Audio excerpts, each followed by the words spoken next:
पंजाब में रविवार को राष्ट्रीय प्रेस दिवस के अवसर पर डीआरडीए भवन में पत्रकारों का एक गरिमामय सम्मेलन आयोजित किया गया। जिले भर के पत्रकारों की उपस्थिति में कार्यक्रम संचालित हुआ, जिसकी अध्यक्षता जिला सूचना एवं जनसंपर्क पदाधिकारी अमरनाथ कुमार ने की। मुख्य अतिथि एडीएम शंभू शरण पांडे ने सभी पत्रकारों को शुभकामनाएं देते हुए कहा कि प्रेस लोकतंत्र का चौथा स्तंभ ही नहीं बल्कि सामाजिक जागरूकता और जन सरोकारों का सशक्त माध्यम है।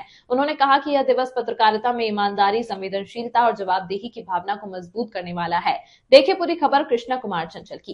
खबर देखने से पूर्व हमारा जनमंथन न्यूज चैनल को सब्सक्राइब करना ना भूलें और लाइक व शेयर भी करें ताकि आपको हर खबर का अपडेट मिलता रहे। कार्यक्रम को संबोधित करते हुए एडीएम शंभू शरण पांडे ने कहा कि राष्ट्रीय प्रेस दिवस हमें यह याद दिलाता है कि मीडिया केवल सूचना का साधन नहीं बल्कि लोकतंत्र की आत्मा है। सत्यता और तथ्य परक पत्रकारिता ही समाज को सही दिशा दे सकती है। इस वर्ष राष्ट्रीय प्रेस दिवस की थीम बढ़ती गलत सूचनाओं के बीच प्रेस की विश्वसनीयता की रक्षा करना पर जोर देते हुए उन्होंने कहा कि मीडिया की जिम्मेदारी अब और महत्वपूर्ण हो गई है। आयरा इंटरनेशनल रिपोर्ट्स एसोसिएशन के बिहार प्रदेश सचिव सुनील कुमार ने कहा, 16 नवंबर को भारतीय प्रेस परिषद की स्थापना का प्रतीक है और यह दिवस हमें निष्पक्ष, स्वतंत्र और उत्तरदायी पत्रकारिता के मूल सिद्धांतों की याद दिलाता है। पत्रकार मिथिलेश कुमार ने कहा, पत्रकारिता नौकरी नहीं बल्कि समाज और सत्य के प्रति एक समर्पित दायित्व है। फेक न्यूज के दौर में सत्य और प्रामाणिक खबरें ही पत्रकारिता की असली पहचान है। पत्रकार विनय पांडे ने कहा, क्राइम रिपोर्टिंग के साथ साथ पर्यावरण, कृषि और प्रदूषण जैसे मुद्दों पर भी खबरें प्राथमिकता में होनी चाहिए। वरिष्ठ पत्रकार सुरेश राय ने कहा, पत्रकारिता का उद्देश्य केवल खबर लिखना नहीं बल्कि समाज की आवाज को सत्ता तक पहुंचाना है।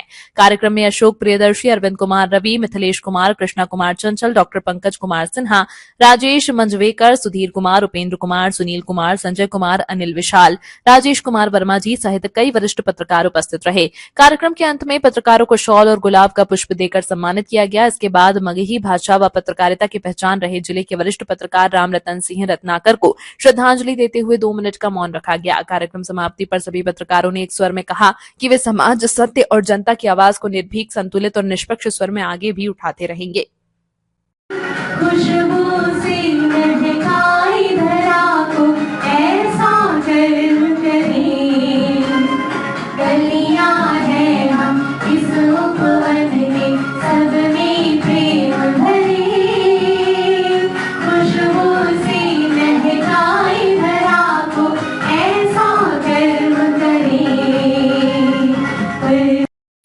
पत्रकारिता का उद्देश्य तो जनहित ही होता है। अगर आपकी एक खबर से चला देने से कहीं हिंसा हो, लोग हताहत हो और एक खबर रोक देने से हिंसा रुक जाए, शांति का माहौल हो जाए, तो चयन तो आप ही को करना है कि आग लगानी है या आग बुझानी है। आज का ये विषय उठा क्यों, ये बेसिक सवाल यही है। देखिए, सेल्फ गार्डिंग प्रेस क्रेडिबिलिटी, मतलब प्रेस की क्रेडिबिलिटी पर प्रश्न उठ गया है, उसकी विश्वसनीयता पर प्रश्न उठ गया है। और आपको बताने की जरूरत नहीं है, 1780 में इस देश में जब पहली बार एक अंग्रेज आपको हिक्की साहब ने बंगाल गैजेट जब स्थापित किया तो उसके स्वर भी सत्ता विरोधी स्वर थे। प्रेस का इतिहास तो बहुत लंबा इतिहास है। हम लोग महाभारत का रेफरेंस देते हैं, काफला दर्शन में लोग पढ़ते थे, यदि श्रद्धा, मतलब अगर ये संसार में अंधेरा रहता है, अगर शब्द रूपी प्रकाश नहीं रहती, रोशनी नहीं रहती, तो शब्द को तो ब्रह्म का रूप माना गया है, इसको अक्षर बोला जाता है, इसको नासिक ही इसका होता है और ये आपके हाथों में है। प्रेमचंद 1936 में जो प्रगतिशील लेखक से लखनऊ में उनके स्टेटमेंट को पढ़िए, सुप्रियदर्शी जी और सारे लोग, अभी मैं तो बहुत सारे लोगों को जानता भी नहीं है, लेकिन रत्नाकर साहब की जैसे ही राजेश मंजवेकर साहब ने चर्चा की, अभी तत्पर में मैं आपका देख रहा था, गया में आपका एक लेख है राजेश जी, मैं उसको पढ़ा, आपके कई लेख को मैं पढ़ा हूं, नवादा पे बहुत हृदय से आप लिखते हैं। रत्नाकर जी मैं यहाँ दूसरे पद पे रजौली एसडीएम भी रहा हूं, तो मुझे याद हो उन्होंने कुछ किताबें दी थी मुझको, और वो किताबें शुद्ध रूप से मगध के सांस्कृतिक पर्व पे, त्योहार पे, यहाँ के महान विभूतियों पे, तो पत्रकारिता का मतलब केवल और केवल राजनीति या सनसनीखेज खबरों का खुलासा नहीं है। पत्रकारिता तो मिसाल है, और वो मिसाल से समाज को रोशनी देते हैं या समाज में अंधकार लाते हैं, या रोशनी आग तो दोनों काम करती है। लेकिन आग का आविष्कार पृथ्वी पे सबसे बड़ा आविष्कार माना जाता है। तो केवल विषय पे आने के लिए मैंने माइक लिया था, उसमें 2-3 चीजें अब चुकी आपकी अनुमति हो तो 2-3 बातें आपसे अपने परिवार से हम लोग शेयर करें। स्वतंत्रता संग्राम की चर्चा किए बगैर आप देश को नहीं समझ सकते, और आप जिस दायित्व को निभा रहे हैं उस दायित्व को नहीं समझते, उस दायित्व बोध को नहीं समझते, तो ये तो बड़ी अजीब स्थिति होगी।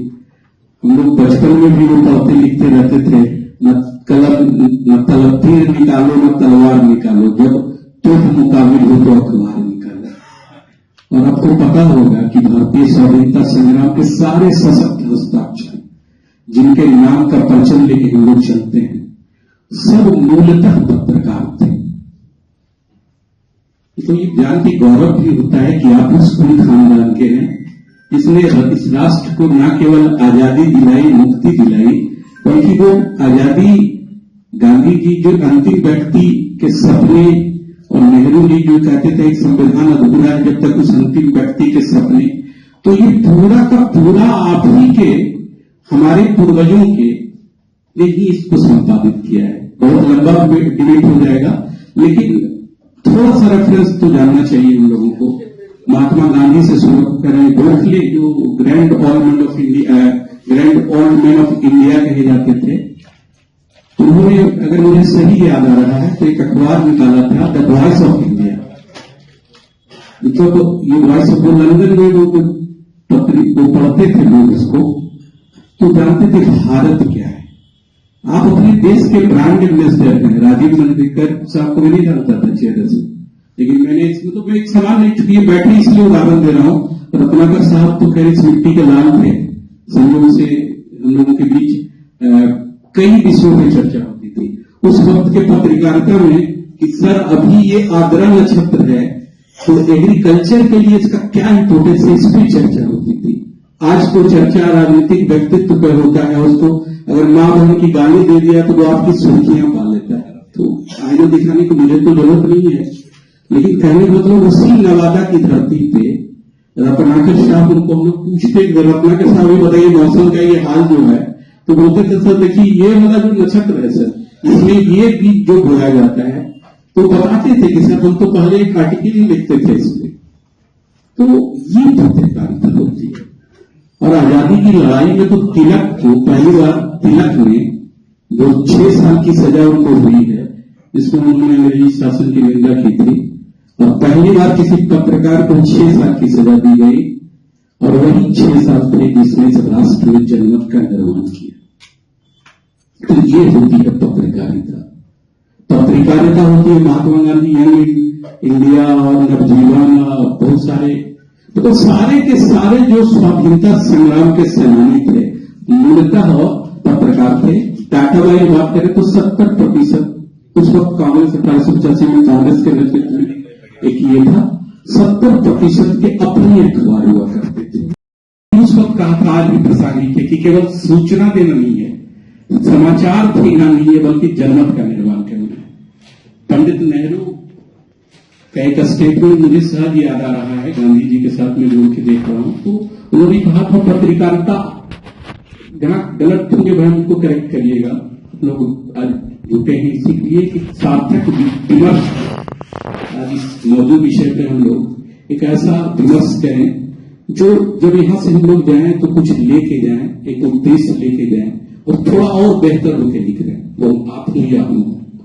तो उन्होंने कहा था पत्रकारिता जो है वो जीवन का रस है। तो इतना जनजीवन से जुड़ा हुआ है। आपको तिलक के बारे में तो पता ही है। अम्बेडकर साहब ने कहा था कि अगर पत्रकारिता तो जनता की आंख और कान है ना, उसके बिना आप डेमोक्रेसी 4th पिलर की कल्पना ही नहीं कर सकते। तो कुल मिला के जो लब्बू लुआब निष्कर्ष ये निकला कि वो 4th पिलर है। भगत सिंह का वो स्टेटमेंट आप सबको याद होगा, भगत सिंह खिड़की में लिखते थे, नौजवान प्रताप ने बहुत अच्छा उन्होंने लिखा है। और एक और है जिसमें उनके लेख, अभी मैं पढ़ रहा था उनकी डायरी आप लोग जरूर पढ़िएगा, पत्नी बुक्स का ये बहुत अच्छा बुक है। भगत सिंह कहते थे कि क्रांतिकारी का जीवन क्या है, एक लाइन का स्टेटमेंट उनका जरूर मैं यहां रखना चाहूंगा। उन्होंने कहा था कि क्रांति के तलवार को विचार की शान जब तभी उसमें चमक आती है। और ये सब उनके लेख आलेख विधिवत आलेख उनके हैं। मैंने पढ़ा, मुझे तो आश्चर्य लगा, वो आदमी विश्व इतिहास में तत्कालीन समय में प्रेस क्या कर रहा है, मीडिया क्या कर रही है, उस पर लोग चर्चा कर रहे हैं। तो हम लोग उस अतीत से आते हैं, लेकिन परिस्थितियां बदली हैं। 1947 के आसपास लगभग, जितना मुझे याद है, 2000 के आसपास रजिस्टर्ड पत्र पत्रिकाएं थी। और आज तो एक जिले में, आपके जिले की स्थापना 26 जनवरी 1973 को हुई है। लेकिन मुझे लगता है कि हम लोग पूरे जिले को जोड़ दें तो 2000 के आसपास एकदम मैं सहमत हूं। डिजिटल क्रांति के बाद यूट्यूबर भी आपके मीडिया के सबसे सशक्त हस्ताक्षर है। और आंकड़ों की भाषा में अगर हम बात करें तो इस देश में 85 करोड़ इंटरनेट है और 55 करोड़ लोग सोशल मीडिया पे हैं। तो उस आवाज को हम कैसे अनदेखी कर सकते हैं? आज तो वो अशिक्षित माना जाता है जो डिजिटली या जिसको कंप्यूटर का ज्ञान नहीं है। तो बदलते वक्त में, बदलते दौर में परिस्थितियां बदली हैं, लेकिन यह भी सच है। अभी एक ऑक्सफोर्ड स्टडी आया है, आप लोग मीडिया के साथी जरूर पढ़िएगा। ये सब आंकड़े तो रखना मेरा उद्देश्य नहीं था, लेकिन है, सच्चाई है, अध्ययन है तो सच है। उन्होंने कहा है इंडिया पूरे विश्व में सबसे गैर जिम्मेदार देश है इस मामले में कि यहाँ पे अभी भी सबसे ज्यादा झूठ मीडिया के द्वारा ही फैलाया जा रहा है। यह स्टडी है। तो ऐसी परिस्थिति में तो ये विषय तो उभरा, इस विषय का तो जन्म ही जिसके कोख से हुआ। तो विश्वास है कि वो मीडिया जहां आपकी एक आवाज पे पूरा का पूरा गांव, पूरा का पूरा शहर, पूरा का पूरा जमात चल देता था, आज ये हालात हो गए। 2016 के बाद 300% मीडिया, सोशल मीडिया में प्रगति हुई है। नंबर्स में इतनी मीडिया बढ़े 2016 के बाद। और ये कहना तो बहुत अच्छा नहीं लगता है, लेकिन ये भी स्टडी ही बोलता है कि जितना प्रगति हुई है विचारों में, नैतिक मूल्यों में, सिद्धांतों में, उनकी विश्वसनीयता में उतनी ही कमी हुई। और ये तो आत्म विवेचन का विषय है। हम लोग भी सुबह उठते हैं तो मीडिया ही सुनाती है, मीडिया ही जगाती है, ये सच है। तो ये तो आपकी कंधों पे है ना कि जब उस वक्त तिलक के कंधों पे जब ये जिम्मेदारी आई, वो जिम्मेदारी जब नीचे तक गई। 3 जनवरी 1857 की जब क्रांति हुई, किताब की दुकान चलाते थे इसी पटना में। ये बिहार के नायक कुंवर सिंह के बाद दूसरे बड़े चेहरे हैं। तो क्रांति तो बड़ी लंबी चौड़ी बहस हो जाएगी, लेकिन चूंकि विषय था, मैं विषय पे केवल एक चर्चा करना चाह रहा था कि डिजिटल इंडिया का जो सबसे बड़ा चेहरा है वो ज्ञान विज्ञान के साथ साथ मीडिया में भी हम देखते हैं। और सबसे पहले, सबसे तेज के दबाव में कुछ ऐसी भूल न कर दें। एक होम मिनिस्ट्री का डाटा है, वो भी ऐसे ही मैं रख रहा हूं। 2016 से लेकर 2023 तक 100 हिंसा के कारण गलत न्यूज का चलाया जाना है। तो ये भी सच है। एसपी सिंह साहब आप लोग जानते ही होंगे, बिहार में पहले पत्रकार माने जाते हैं जो डिजिटल प्लेटफॉर्म पे गए, लेकिन उनकी बात जब वो बात करते थे तो पूरा बिहार सुनता था, पूरा देश सुनता था। तो ट्रांसफॉर्मेशन से आपका कमिटमेंट नहीं बदलेगा। बाप का रोल जो है, पेरेंटिंग का रोल या पुत्र का कर्तव्य जो है, मीडिया आ जाने से, मीडिया बहुत पत्रकार हैं, हमारे छोटे भाई हैं, उन सभी को मैं अपनी ओर से इस विशेष दिवस की हार्दिक शुभकामना देता हूँ। बहुत सारी बातें हो गई हैं, अब चूंकि मुझे भी बोलने का अवसर मिला है तो बस मैं जो देख रहा हूँ पीछे जो बैनर है उसमें एक शब्द है, मैं जो सूचना दे रहा हूँ, चाहे वो डिजिटली हो, रिटेन में हो, वॉइस हो, जैसे भी हो, उसका उद्देश्य क्या है।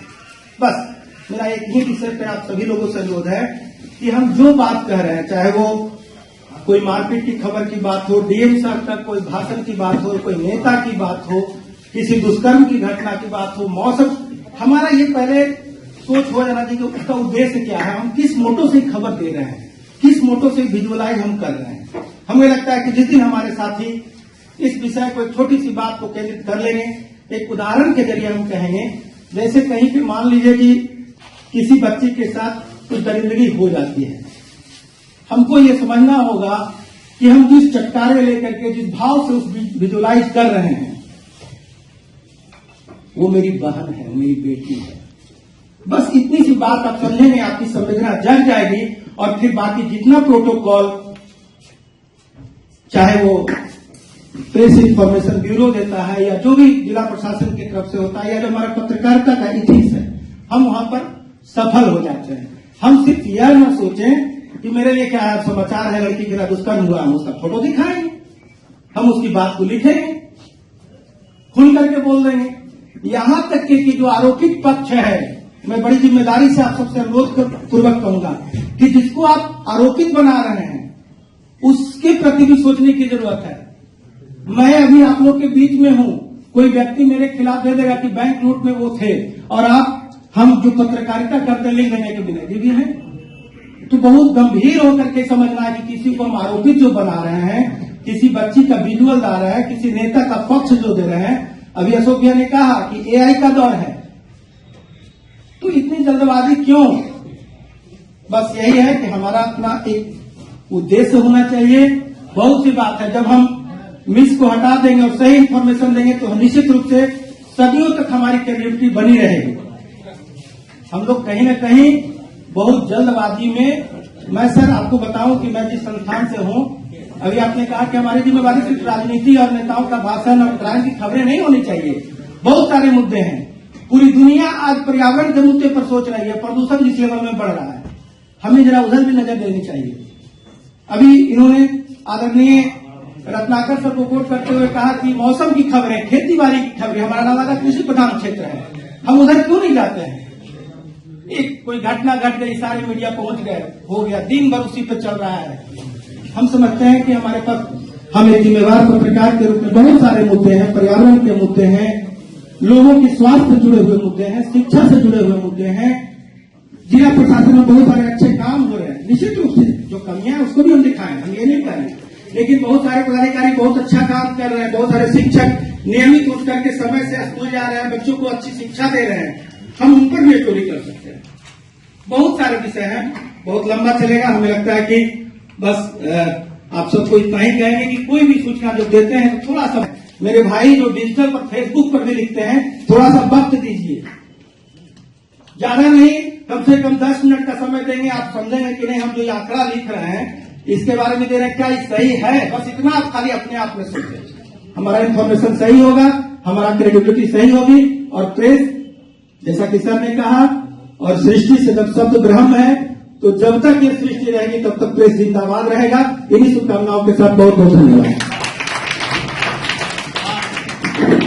सबसे ज्यादा जो फोकस जो रहेगा इस चीज पे कि ये पूरा सोसाइटी हमारा है, हम जो गलत करेंगे तो सभी का नाम खराब होगा, हम अच्छा करेंगे तो सभी का नाम अच्छा होगा। इसलिए जमाना जो है वो तेजी से आगे बढ़ा है और चीजें बहुत तेजी से बदलती है।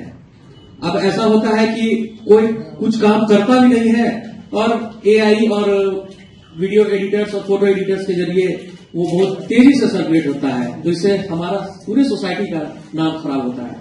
इसलिए मैं सभी मेरे जितने भी सीनियर्स हैं, मेरे कलीग्स हैं, मेरे जितने भी जूनियर्स हैं, उन सबसे बस मैं यही कहूंगा कि हम सभी अपना जो क्रेडिबिलिटी है उसे बनाने के लिए, उसे सस्टेन रखने के लिए हमें इंफॉर्मेशन जो है वो पुख्ता और तगड़ा देना होगा, ताकि सोसाइटी में एक मैसेज जाए कि हम जो दे रहे हैं वो गलत है, नहीं हो सकता है, और जो हमारे पास जो वापिस जो आ रहा है वो कहीं न कहीं से वो हैम्पर रूप में आ रहा है, टेम्पर्ड रूप में आ रहा है, वो कहीं से वो एक पैकेज रूप में हम लोग के पास नहीं आ रहा है। इसलिए सभी को फिर से एक बार ढेर सारी शुभकामनाएं, और सभी लोग प्रोफेशनल हैं।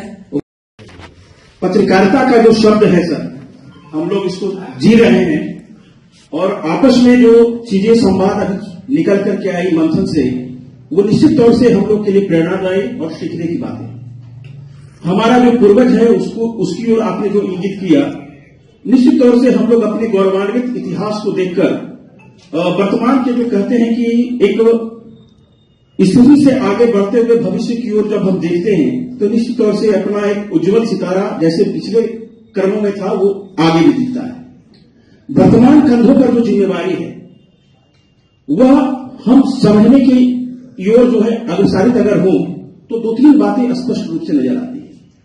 सबको अपनी जिम्मेवारी का एहसास है, इसमें मुझे नहीं लगता है कि कोई दो राय होनी चाहिए किसी को। और इस जिम्मेवारी के साथ जब हम अपनी लेखनी को, अपने मीडिया के धर्म को निर्वहन करते हैं तो कई सारी जो परेशानियां हैं उसकी ओर बातें आती है। और सही बात है कि अब क्रेडिबिलिटी पर ही जब प्रश्न चिन्ह उठ जाए तो निश्चित तौर से अपने आत्मचिंतन और आत्ममंथन करने की आवश्यकता तो है। और अगर इससे कोई इनकार कर रहे हैं तो निश्चित तौर से वो मुगालते में है, भ्रम में है। जिम्मेवारी की जो बात सर ने कही कि हमारा जो पौराणिक इतिहास है, आजादी से लेकर के महाभारत काल से लेकर के नारद मुनि से अपने आप को कई लोग जोड़ते हैं कि पत्रकारिता का इतिहास रहा है।